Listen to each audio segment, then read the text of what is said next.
I think that, now more than ever, what we're beginning to see is that we are going to sort of kick into recovery mode. I mean, it's not just people going back to work, but that's part of it. But I also think people are making the adjustments necessary to accommodate the circumstance that we're all in. And as a result of that, I'm more confident than ever that Q3 and Q4 look like they're going to be pretty extraordinary months of opportunity, certainly by Q1. And I think that the work that we're suggesting people take on now in this little program here is really going to be fundamental in being prepared for what's coming. When you think about the context of these live streams, it's really about building in resilience. I'm sort of developing a shorthand for the title of this thing because it's a lot of words. But resilience, recovery, and value growth. I think that's the real opportunity here. The more conversations I have with the capital market, the more conversations and dealings I have with the M&A market, I think we're seeing, there's a lot of pent up capital, a lot of pent up demand, but it's starting to move.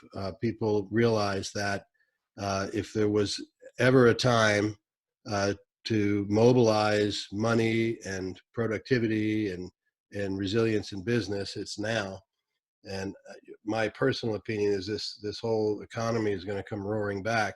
And people that are prepared and have the sound principles and the fundamentals that we're talking about here in place, I think those people are going to benefit and really end up in a very advantageous position in their respective markets. So I'd like to say that I had a crystal ball to see that, but I didn't. But it doesn't take a lot to realize, if you've been through this as many times as I have, even though this has a couple of additional features that make it in some ways more challenging than previous endeavors, I think the fundamentals are really what's going to make it work. So, hey Taylor, glad you could join us. You look like you're busy over there. Okay. All right. Well, why don't we go ahead and get started? People will continue to join on as we go, and obviously we'll continue to queue these up in the recordings, and we'll go from there. We've had a tremendous amount of activity the last 2 weeks. I don't know about you guys, but I've never worked harder than the last 3 weeks. So it's I was thinking last night, man, it's hard to believe it's only been 5 weeks since this whole thing started. Seems like a lot longer, but a lot going on, a lot of good solid pivots that people are undertaking to take advantage or to position themselves to take advantage of the circumstance we're in. And I'm encouraged by that, because I think that combined with the kind of work we're doing on this call and with our individual clients is really, really positioning people quite well. So anyway, let's see. We covered a lot of ground in the last couple of weeks. I've gotten a continued stream of pretty good feedback, and I'd like that to continue. Obviously, we're knocking things off sort of one or two resilience drivers at a time. And, we're going to try to cover as many as we can reasonably in the blocks of time we have. But, as we move through this, if there are specific things that you really want to have us dig into more deeply, please give us some notice, and we can do some research and come prepared to tackle pretty much any topic that you want to dig into. And John, I appreciate all the contributions you're making week to week, and the information, and you are describing some more today. That's all very, very helpful to everybody that's on the call. And that's exactly what we want. This is, I really didn't have a design in mind for this. I just wanted to get the conversation started and share what we have to share about getting yourself positioned. And it's turning into more of a mastermind than anything else. And I think that's good. I think, it's a great way for us to leverage the experiences we're all having. The more sharing we can get out of the group, the better. So I'm just excited to be in this place at this time, doing what we can do to help people get where they got to go. So Let's see, the last couple of weeks, we reviewed the results some of you got from completing the discovery assessment. Lots of useful insights there, and I'm happy to hear more of those as we get started this morning. We spoke last week about the first of what I'm referring to as sort of the more traditional drivers. You remember that there are 18 of those we're going to go through, and then there's 6 what I refer to as sort of less traditional drivers, and we covered 2 of those on the first meeting. So we're going to continue to sort of click them off and generate as much insight as we can as we cover the material.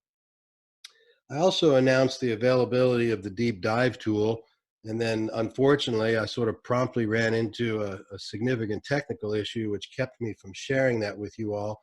I apologize for that. We're trying to get that issue resolved. We're close, we're very close. I hope to have it resolved this week, and as soon as that's done, I will be sending a link to you all. You'll actually get the link from the software itself. It'll come in the form of an invitation to do the deep dive. You just click on that link and you'll be taken to a page where you can begin to enter your information. I want to warn you, and Anissa can give you more perspective on this than anybody because she's the one that's escorted all of our clients through that process since the beginning.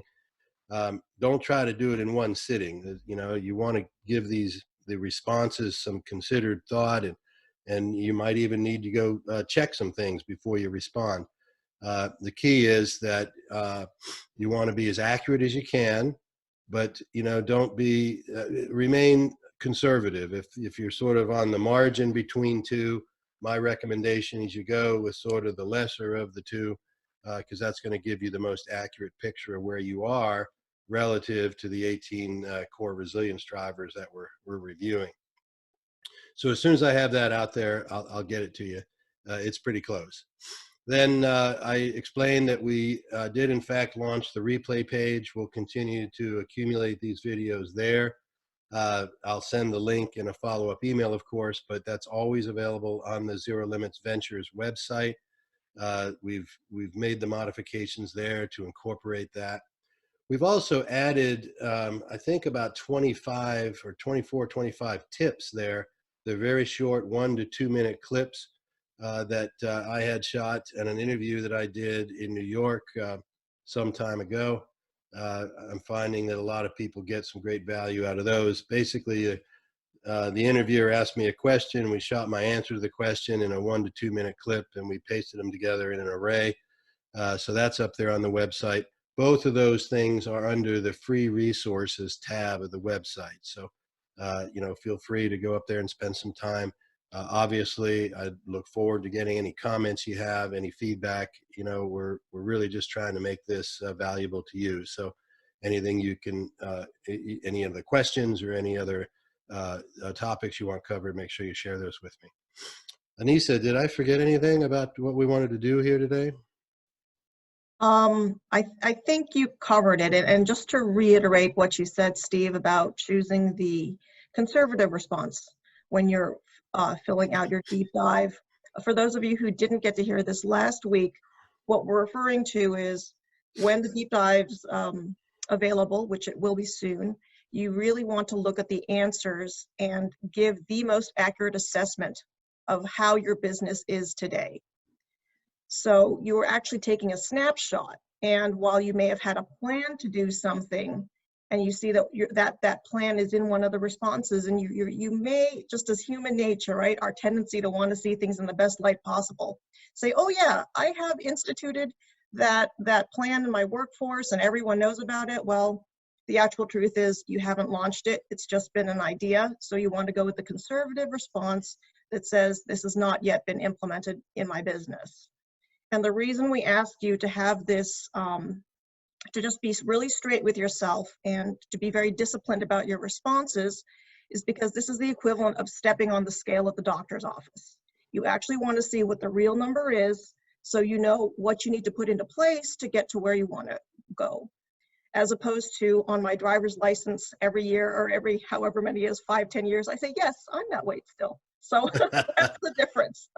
That's right. So you'll get the most value out of it, out of being the most straight and truthful to yourself about the state of your business. Yeah, that's a great point, Anissa, and I appreciate you reminding people of that.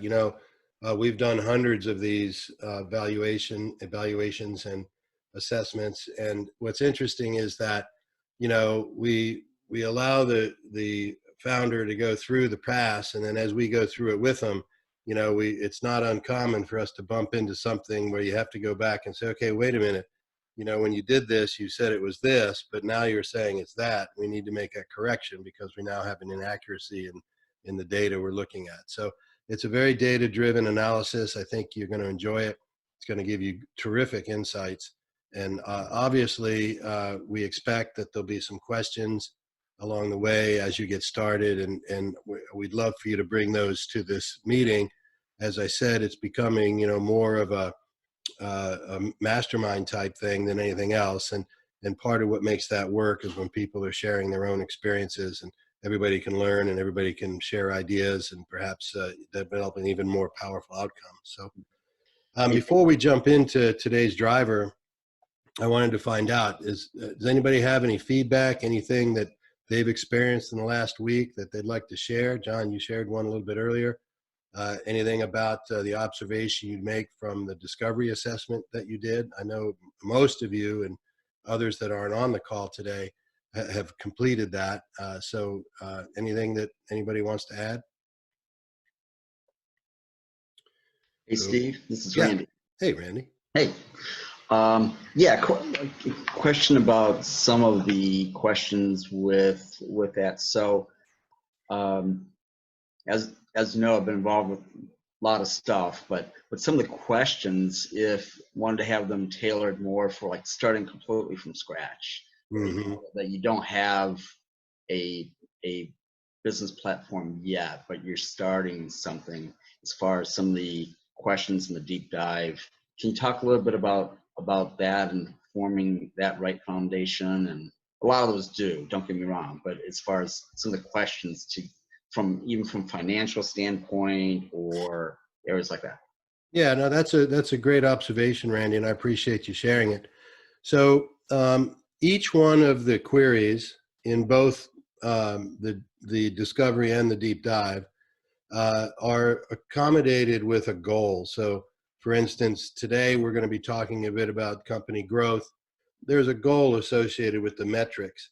And so if you haven't really established your business yet, then your answer is probably going to be the least of the options. In other words, that you may not be able to show a growth advantage because you haven't really started yet. However, the learning is in what the question is really asking you for. So what you have in a situation like that is an advantage to recognize that, okay, as I go forward, I need to build into my plan an activity or an action that accommodates this particular driver, right? And so it may not be that your status is, I don't have a status, right? So you're not going to score well, but that's okay. You already know that, right? You haven't started yet. So, but you'll have the information that says, okay, as I put together my plan for going forward, I need to make sure that I do something to accommodate this, right? So that's a great segue. But before I jump in, I want to make sure that we've got any other questions or feedback or comments before we do.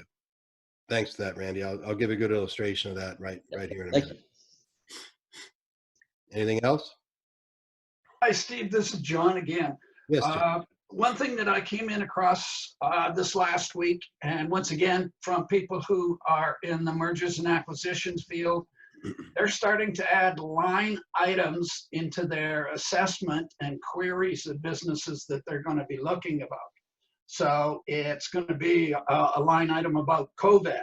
So what are your COVID costs? What do you anticipate? What have you paid for? What are you getting? So that's one interesting thing to note. The other thing, they said basically in a few months' time, the savvy business owners, if they're either looking for you as a supplier, a peer, a partner to buy you or whatever, one of the key questions is going to ask is, what did you do during the COVID crisis? So I think that's an added one that you may want to, that all of us can consider in with the grouping of things that you have asked us to work on in our business. Yeah, no, I think that's a great point. And, reflecting on the very first session we did, where we really packed it full of content around that, is that, I think there are a lot of different aspects of business that can and should and probably will change as a result. So, we have a very deep pipeline of particularly M&A, but also capital engagements right now. And the dynamics that exist in in those two markets are really interesting right now. We're seeing, as I mentioned, that more traditional institutional money has been redirected to recapitalize their existing portfolios. That's left a gap in the market, so that we're trying to manage our way through that. But it's also had a very interesting effect on the M&A market, where oftentimes it's assumed that because of COVID, things will be compressed in value. And in many senses, that could be the case. What we've learned is that when we are presenting a company, and we can actually present in our representation or in our package for the company that we've accommodated all of these different resilience drivers or value drivers, we're not seeing compression in valuations at all. As a matter of fact, unfortunately, he can't be on the phone today because he's in another meeting, but one of our clients has been with us the last few weeks.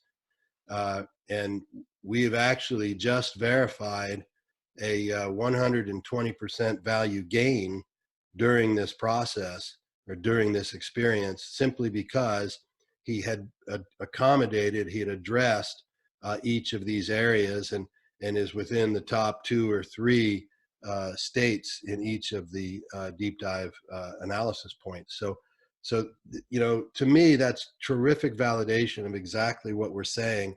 And John, I think you're precisely right. People are looking now. I mean, you remember from the first meeting, I explained that investors and buyers were already shifting from a growth orientation to a quality orientation, where for years, the businesses were being valued at, really sort of ridiculous rates based on very thin fundamentals, and growth was the majority component of their evaluation, sort of a greed metric, if you will. But over time, in the past 18 months, we've seen the qualitative metrics become significantly more important, both in terms of investing and acquisition. And with this, we're now seeing that, hey, the companies that are positioned effectively to be resilient, to weather this process, to weather the pivot that they're going to have to impart on their business. I mean, we're a great example. Most of our business is founded in presentation type communications and lead generation, and obviously that isn't in the cards this year. So we're shifting to a much more digital platform that requires a lot of investment, a lot of time, a lot of changes in the business model itself. But the net of it is we're going to end up with a much better business, and that's really what we're here to talk about today. So I appreciate you bringing that up, John. I think you're exactly right. The driver we want to talk on today is, last week we picked off the first operational driver, which was really a lot of, sort of less sexy, less exciting information about the company and the foundation elements of the company, just some of the due diligence and detail that you really should be attending to. Many don't.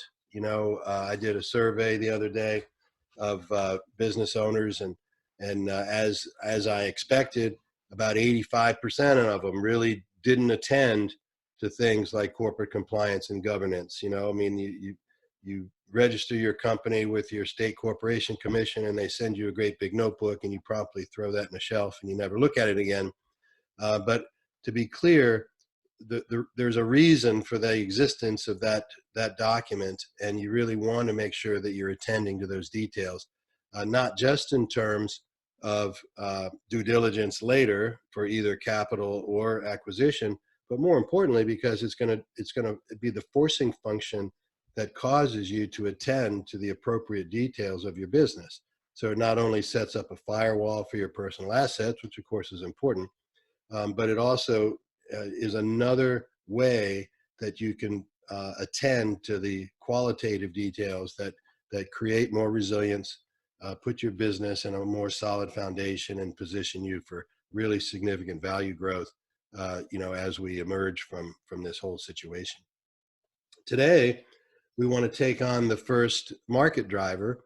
We're sort of going to ping back and forth between market drivers and operational drivers, and you might think of them as internal focused versus externally focused. It's not exactly a clean division, but they're oriented slightly that way.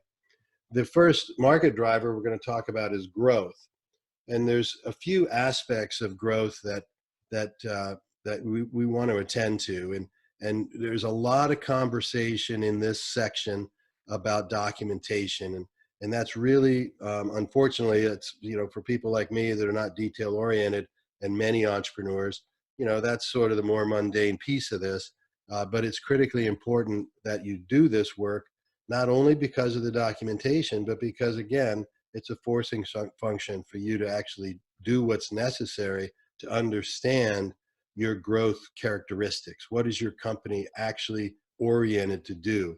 How do you grow in the market? So the first section of this is around your company, right? And the goal here is that your company can demonstrate quantifiable and historic growth greater than your competitors, and you can substantiate growth projections greater than the growth of the industry. So that would require you to not only understand the characteristics of your growth, what's making you grow, how are you growing, where are the things that you could do better, how could you improve, perhaps it's marketing, perhaps it's operations, perhaps it's intellectual property, whatever. But as you identify these areas, as you dig through the fundamentals, you should be able to quantify your growth, both in a historic sense as well as a projection sense, relative to the growth of the market you're in and the growth of your competitors. That then also means that you're going to want to do the research necessary to really understand the dynamics of your industry. I can't tell you the number of companies that we work with that, they might have a good pulse on their growth. Hey, we grew 30% in the last 2 years, or we grow 20% per year, or 40% per year, or 20% per quarter, or whatever the numbers are. Well, that's great. But what that doesn't tell you is how does that line up with the growth of the industry? Is the industry pulling your growth, or are you pushing growth past the window of the industry? Are your competitors growing at a rate relatively the same as you, or are you gaining ground on your competition? Are you stretching more ground between you and your competition, or are you catching up to your competition, right? So you can see that having a perspective on all three of those areas is really fundamentally critical. And then having that documented in some way, again, my tendency, because I'm not detail oriented, is to recommend that people create a dashboard that represents this. It could be a very simple instrument that shows your growth, the growth of the industry, and the growth of your top 3 to 5 competitors, sort of all in one picture, whether it's a graphic, or whether it's a spreadsheet table, or whether it's something, more fancy like a web page or something. That's up to you to decide what's necessary for your business. Obviously, business with relatively slow turns can get away with numeric analysis as opposed to dynamic analysis. But you do want to make sure that you're periodically evaluating, where are we now? Where were we? What did we do to make a change in our growth characteristics? Did it or did it not gain the objective that we had in mind relative to our competition and relative to our industry? So that's sort of the first section there. The next one is really about the industry as a whole. So while you have the first one is about your relative position in the industry, again, you may be surprised how little many business owners really understand about why their industry is performing the way it is. and there are lots of motivations, and particularly in a situation like this, where everybody got thrown into the same mixing bowl, you know, I mean, the same blender perhaps, you know, and so those people who might have had an advantage going in, that advantage may have been whittled away now because the industry has made an adjustment as well as you, right? So you want to look at that in terms of what's actually happening to my industry as a whole. You know, we got the obvious examples is that companies that are in the marketplace serving remote work or virtual workplace and so forth, they're obviously doing extremely well right now. One of our partners was telling me a story about a fellow who developed an instructional mathematics app for students for I think it was elementary and junior high school kids. Um, the idea is that, you know, he was running along at a pretty good pace anyway. And then, you know, those of you who have kids, I don't need to tell you that, you know, all of a sudden you've been thrown into the need to homeschool your kids. And that's a challenge of a whole new dimension. And so just having a tool like that available to help you in one particular area or one particular subject matter actually sort of gained an enormous amount of momentum. And I think the number he gave me was they were doing, I don't know, 300,000 downloads a week or something like that, some astronomically large number, right? And that's by virtue of him being in the right position at the right time. But he also had to pivot into position to make sure that that his business stayed ahead of the growth of that segment of the market. So what we saw is that he had phenomenal growth, but his industry still outgrew him. So, you know, his relative position in the market was still spreading. So he made some accommodations in his marketing and in his operational infrastructure that allowed him to catch up to that. And now he's running at a pace that's equivalent or slightly better than the market, right? So that's exactly what I'm talking about here, is understanding the dynamics of the market you're in or the industry you're in gives you clues to what you can take advantage of so that you maintain a much more solid position and can actually gain on the market. Now imagine in a situation like that, that you roll the clock forward 6 or 9 months and you're in, you know, the marketplaces, the capital markets and everything are recovering from this or have recovered from this. You're not going to lose ground. You're going to have advanced your position in the market substantially. So you'll be in a much higher resilience, much higher value position in your relative market. Does that make sense? Okay, great. The next area is really around customer advantage. Now, we're going to talk about this one today a couple of different ways, but in this one, what we're really talking about here, goal here is that your company can articulate why its product and services do now and will continue to effectively provide for the service and service future growth. So again, it's not just about how are we doing this now, it's also seeing that the marketplace and your customers are moving in a particular direction. So knowing where they're going and what they're trying to get their hands around will give you an advantage in the market longer term, right? So the way that looks is, you know, it's a good illustration here. So I just lost my train of thought. Think about where we started on the first call is what was the first thing I told everybody to do? The first thing I told everybody to do was is pull your stakeholders together, your customers, your partners, your employees, and your investors if you have them, and reach out to them to see what kinds of help you can provide them. Now, if we just take the customer, for example, and some of you did that and were pleased and in some senses surprised by what you got out of that. But just look at the customers for this illustration. If you were to contact a customer and say, hey, we're just reaching out to our customers, seeing, you know, how it is we can help you through this situation. Now, the urgency was much higher in the last few weeks, but you know, now it's just getting tiring. You know, it's Groundhog Day, so it's just getting exhausting for everybody. So what they need might be different. So let me encourage you to continue to reach out periodically and say, I know what you needed then. I hope we were able to help you. You know, what's going on now? How can we help you now? Because things are changing. The information you get is going to give you tremendously valuable insights about how you can be positioned for future growth, right? So it's all about getting yourself in alignment with what's actually happening, right? You remember back on, I think, the second session, we talked about how, you know, there are so many companies over the years that I've worked with, and some of them have been very successful in the end. But when I got there, you know, what they had was a solution looking for a problem.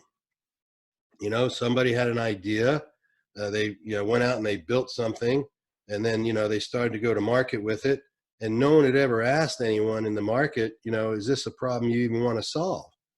And if it is a problem you want to solve, how much would you spend to solve it, right? Like that.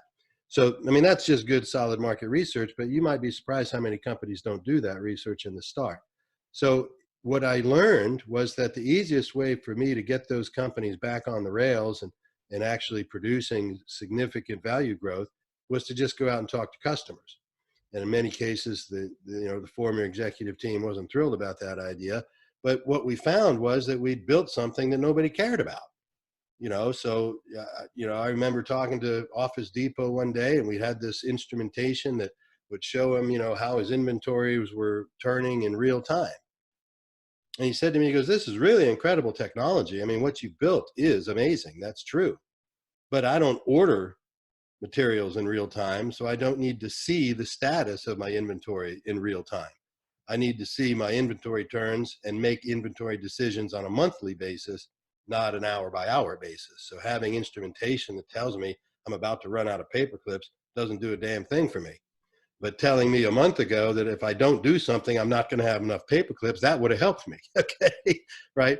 So again, they built something very cool, but nobody really cared, right? So we had to pivot that company into a different segment of the market and provide value that way. But this is the point, is that, you know, you want to keep your finger on the pulse of that so that you can continually articulate why your products and services will continue to effectively provide and service future growth. Does that make sense?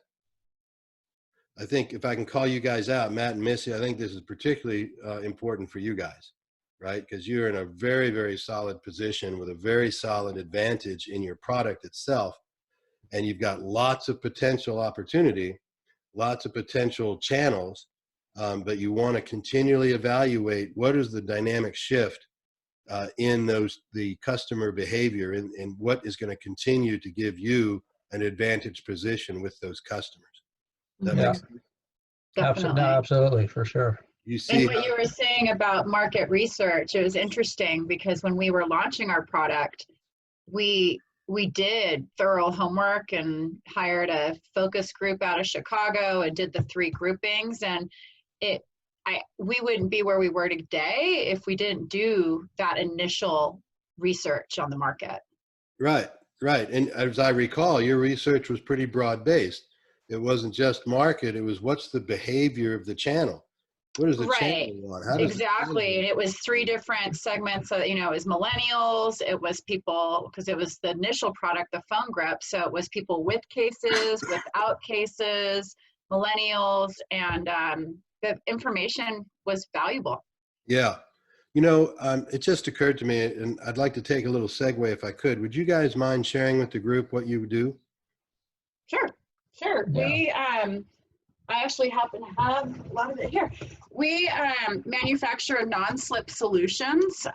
Initially was with, here's mine. We started with what's called the cat tongue phone grip. So it goes on the back of your phone or case and just provides that extra layer of gription. So it's not going to slide around in your hand, in your car, in your workspace, or on the go. And then that was the product we initially started with.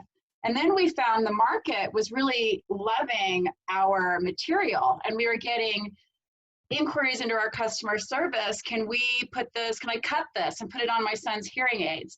Can I cut this and use it on my tools? Can I cut this? It just was, I mean, it wasn't that long, but probably, 4 or 5 of these inquiries, we were like, So what we did was we created a roll tape. So it's basically our material, but on a roll. So yes, the customer now can cut our non-slip patented material and put it on anything. So think tool handles underneath carpets, dog bowls, underneath furniture. We have people using it in the disability space on their wheelchairs for their foot pedals. Basically anything you can think of. And that's been a really unique how the evolution of our product from phone grip, we thought, yeah, great, it helps people. Now we have a product that's truly changing people's lives in the disability community. And so that's been really gratifying. And we just keep seeing that segment of the population more and more hungry for the product. It's been great. Yeah. Disability, and also people that have limited hand mobility. Tremors. Yeah, and that kind of stuff. Seniors. So like wrapping it on water bottles, wrapping on your coffee mug, because it's waterproof, so it goes through the dishwasher. Yeah. So we actually just got picked up by a group that markets to senior citizens, and they do catalogs to senior citizens, where we've been talking to them for a couple of months. They did a trial period for a 1-week period, and we shipped them out In April, right? Yeah, It was in April. We shipped them out 60 rolls. And they just called us last week, and they have back ordered. So It blew out of the product in a week. Yeah, so they just ordered more from us. So we're really finding, what is going on and where the real demand is. And it's been for the tape and do it yourself and the disability community or seniors, as well. Right. So my point is, and thank you for sharing that. The point I wanted to make is it's a terrific illustration of this third element of growth. Is that what I've seen you guys do so well is you keep moving where the market is moving you. You keep responding with your product offer in different form factors and different templates. And we talked about different colors the other day, right? So all different ways that you're going to continue to provide evidence that you're going to continue to grow and service an ever increasing percentage of that market. So I think that's a great illustration of this one. So that's terrific. I thank you for sharing that. Thank you. Thank you for the time. John, yeah. Yeah, I've got an insight for you, Matt and Missy. Get a hold of Airbnb. One, they could use it for their stuff, but then they could offer your rolls of tape to everybody that went to one of their Airbnbs. They got a channel, use it. Oh, Okay. wow, very cool. All right. That's fascinating. Yeah, if I could thank you. dovetail on that a little bit and just give you a slightly different story on a similar Airbnb. perspective. Some years ago, Nisa, you and I were working on a project where they were selling protective seat covers for your car they were sort of designed around the pet space that, if you have a dog and you want to take your dog with you, you want to cover the seat to protect your seat, right? Made sense. And their product was more expensive. It was high quality, but more expensive than anybody else's product, but they outsold every competitor by a large margin. Now, I use them as an example in the social intelligence section of our discussion, I think in the second session. And they were able to do that because of the depth of the relationships they had developed using social intelligence. So, they had, I remember how many thousands of 5-star ratings. But what was more significant than that is these weren't just ratings. These were deep conversations they were having with their clients about the use of their product. And then it would get into what kind of dog they had and, well, we love Dobermans and, like that, right? But the point what I wanted to share with you is similar to what John just said. They were operating through a single channel of distribution. And while they were experiencing tremendous growth, they were missing enormous segments of the market. So what we discovered was there were a lot of companies that had, what's the car company, Nisa, that you use? Zipcar. The Zip cars, right? Yes. So think about now all of a sudden Zipcar could put one of these in their cars, and they're protecting the value of the asset of their car and also providing a service to the people who use those cars, right? So, that ended up being a tremendously significant relationship in terms of distribution and, more importantly, value for the company. We also negotiated a deal with IHG about using them in their vehicles. So when the hotels would go to pick somebody up, they'd have a cover for the dog if you had a pet. And that way, they're, again, protecting their car seat, but also helping the people with their animals. So similar idea. I think strategic alliances for us, what you're talking about, is something I've been thinking a lot about over the last few weeks. And, you know, finding those companies, the wheelchair companies, now that we know this is a value to people on their foot pedals, and being able to how we can help them improve their product by offering ours along with. Yep, exactly right. Well, actually, Steve, I remember in that particular case, because of the depth of their relationship with the community that used their product and the number of people who were just creating videos showing like reviews, they would post a video review. This is how this worked. Well, one of the particular users did several video reviews because he wanted to show over time how the product held up, and he was very happy, right? I think he did a total of 3 reviews. He happened to drive a Tesla. They caught the eye of Tesla with their product because this customer was an advocate for them, and a very vocal advocate. So you don't have to do all the work yourself, but develop the relationship with your customers to the point that they become the advocate for you. Who would have guessed, right? Who would have guessed? Yeah. Definitely. And that's one of the things that was a challenge early on, is we tried to engage, because we think we have a fun product and we do all these artworks for the phone grips. And but it became obvious to us that it's very hard for a customer to take a photo of a phone grip that's on the back of their phone.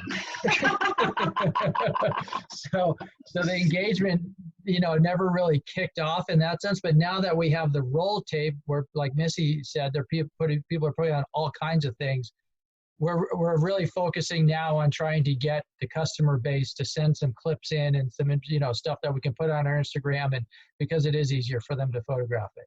Yeah, that's exactly right. And that's exactly what we're talking about with this driver, is the customers are really the answer to all of these things. And so, again, at a time like this, the best thing you can do is reach out to the customers and find out what you can be doing, not just around your product, obviously, to help them too. But I think you're going to get a tremendous amount of traction. And again, we're talking about where you are as you move forward in the market, and as your industry is probably growing.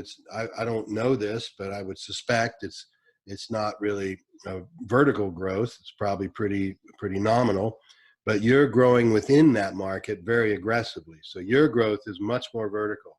My suspicion is, when you look at this analysis, you're going to be growing at a rate much faster than the industry. I don't know about your individual competitors because they got a head start, but you do have so many unique and well-protected components of intellectual property that I think that you are very well positioned for a really, really powerful place in the market going forward. And so you can see how that creates you know, a resilience barrier. It gives you a really solid, safe zone to operate, and your value will not diminish because you have that. Yeah, John, you have something else? Yeah, another thought for you for Matt and Missy. What came out of the seminar or webinar this morning on speed and agility, they made the statement that hospitals are making 10 years worth of change in 1 month. Wow. So that means they're cutting red tape. They're doing a lot of things innovative. Get into the hospital industry, because what you got is non-slip, so it would help in a lot of areas. That may be another insight for you. That's great. Thank you. And we are, you know, we do feel that we could be very, very helpful. Hold on a second. Let me grab our newest product. The one that's is actually I didn't intend for this to be a pitch for Cat. Yeah, sorry. So what we did with this is we took our material, because everything that we make so far has our gripping material on one side and adhesive on the other. So you stick it down. We simply took the gripping material and went back to back with it. So our manufacturer just fuses it together, so there's no adhesive. So this is a pad that has the grip on both sides. But so yes, for hospitals to put this on a shelf, and then when they put their instruments and whatever else that they have on top of this, they'll know that it's not going to slide or move around. It's always going to stay there. So Yeah. there's lots of uses for this thing too, which we're just bringing to market. Yeah, that's great. Thank Great you. stuff. Okay. That's awesome. Mhm. Hey, well, look, I think that it's a great illustration of this point. So I'm glad we did it. Now, let's see here. Anissa, what do you think? We've got this outline here. I added another driver for today because I didn't think we had enough to fill the clock, but I don't know if we have enough time to finish it. I don't think to finish it, but I think if we do that first one, Steve, it'll actually relate back to growth because we are talking about large potential market. Yeah. And then one thing I don't want to miss in all of this, of course, is the documentation. Right. A lot of people operate on gut feel and they can say, well, we think our competitors are performing at this level. We think the market is performing at this level in general. But if you can't refer back to something, then you don't really know the accuracy of your data. And there's a huge value in having data that you can refer back to.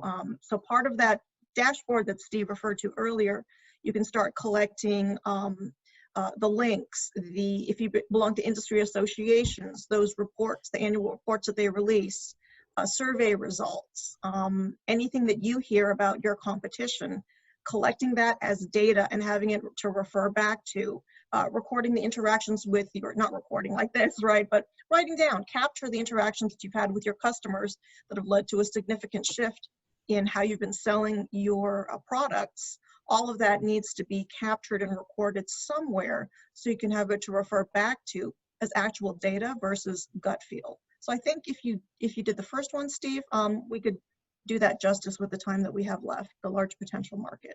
Okay, that's great. Thanks, Anissa. I Welcome. appreciate the input there. I think you're right on.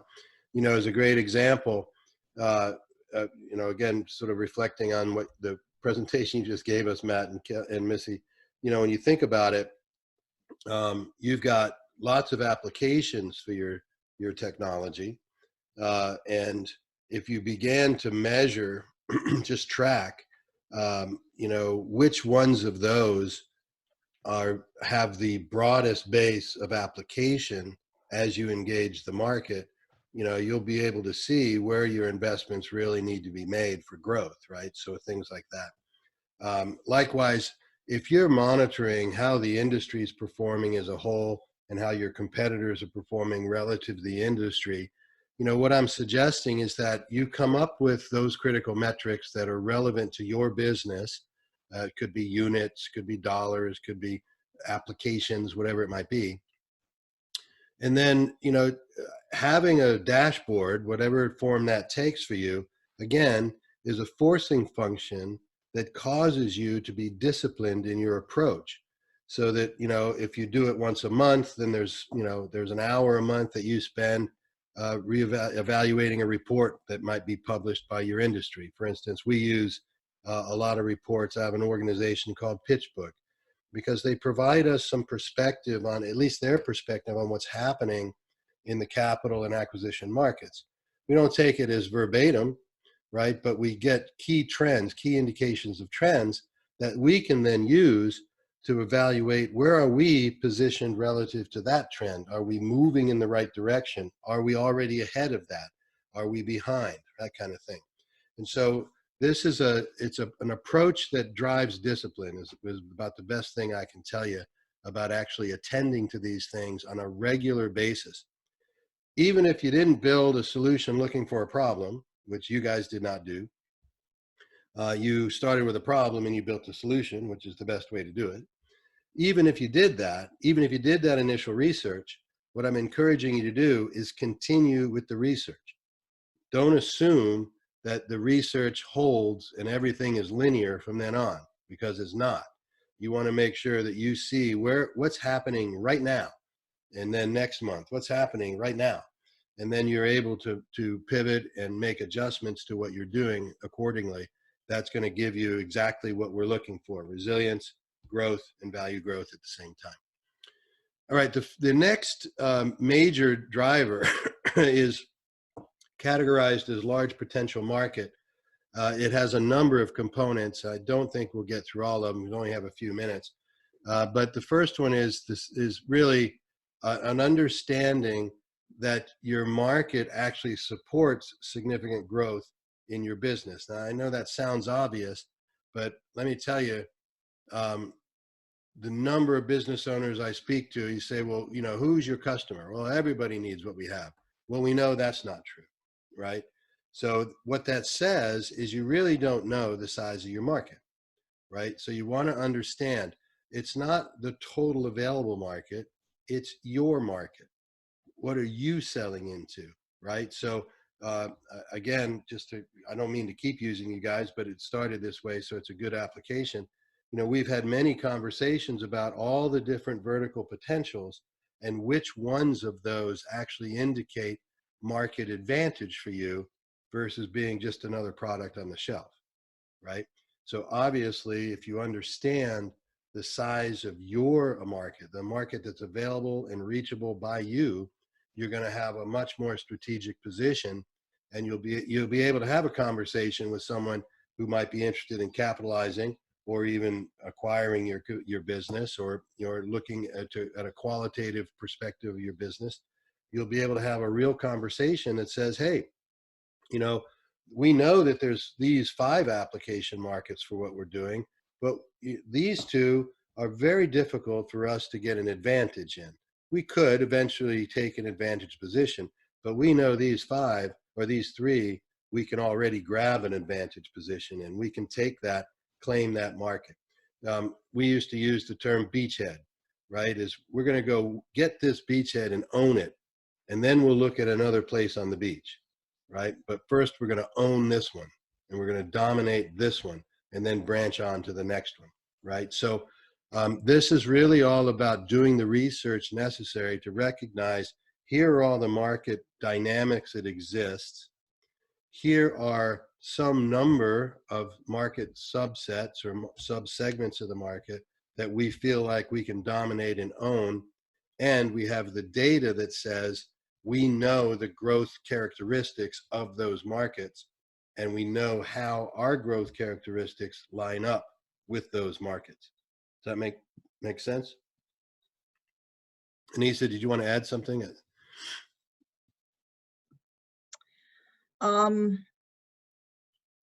Actually, I was thinking back to Missy and Matt's product, and thank you folks so much for being generous, you know, with what you've created and sharing with everyone on the call. I know we didn't prep you for that, but as we're looking at large potential market, and you've looked at the disability or the mobility challenged community, the immediate thing that came to my mind was sports. I used to rock climbing, REI, mountaineering, huge applications there. And there's also the health applications. So as you're looking at large potential market, like Steve said, you really want to drill down, segment, have very specific research on each. And that'll give you like the real view of what market supports significant growth of your business. Great. Okay, well, that's going to run us right up to the end. So we'll pick up on the rest of this one, first part of the next call. We'll run through those pretty quickly, and then we should be able to get another one in behind that, another operational driver. Just a couple of quick reminders. I think everybody here has checked out the discovery tool. Just keep an eye out for an email from the system on the deep dive. I intend to send that the instant that we have this technical problem fixed. So I appreciate your patience on that. If any of you want to connect with us to talk about the results in that report, there's a simple button you just push there. It sends a message to us, and we can arrange to have a conversation offline with you. And obviously, I'm continuing to, I would love to hear more feedback. I'd love to get more direction. You know, I really want you guys to tell us what you want me to do, right? So we got a lot of things we can talk about, and I'm happy to jump into any of them as we go forward. Otherwise, we'll stay the course, and hopefully you'll get what you want that way. Any comments, questions, anything, any nudges of wisdom? Here's a quick sort of comment for this applies to Randy in startup mode is if he could fire out what he thinks is his biggest challenge right now, why don't we brainstorm and try and help him over the next week? That's a great idea. If you want to do that, Randy, well, I'll be glad to get it out to everybody, and Sure. we can see what the group comes up with. Sounds good. Thank you, John. Yeah. All right, gang. Well, look, thanks again for your time. I appreciate you very much, and I'm looking forward to next week. And until then, stay safe, stay healthy. Don't go to the movies yet.